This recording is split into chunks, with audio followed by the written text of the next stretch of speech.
वर्षापासून येत आहे. नाव काय, कुठनं आला? रामदास ढगे लोणीकर. बर मी 15 वर्ष झालं वारी करतो.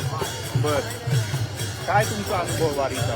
अनुभव म्हणजे एकदा 1 वर्ष आलं की ऑटोमॅटिक वारीला येतो माणूस. ते आपण म्हणतो ना की बंदी किंवा हा, तर ते ऑटोमॅटिक मन निघलं जातं. माझा व्यवसाय आहे मोठा, पण ते सगळं सोडून मी 15 दिवस वारीला येतो. मग 15 दिवस आले की वर्षात चांगलं वाटतं, समाधान मिळतं. समाधान मिळतं वारी. एनर्जी येते सर. 1 वर्षाची एनर्जी येते वारीमध्ये आलो. आजार होत नाही.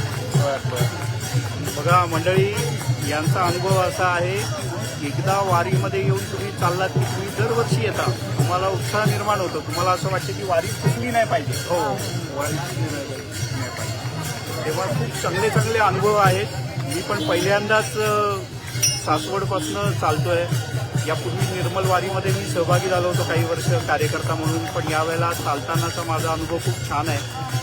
त्यामुळे हे लाईव्ह संपवताना मी सगळ्यांना असं म्हणेन की तुम्ही सुद्धा वारी करा. मला पूर्ण वारी नाही करता आली, किमान 1-2 टप्पे करा, पण वारीमध्ये सहभागी होण्याचा आनंद खूप छान असतो. तेव्हा आत्ता लाईव्हमध्ये इथेच थांबतो. रामकृष्ण हरी.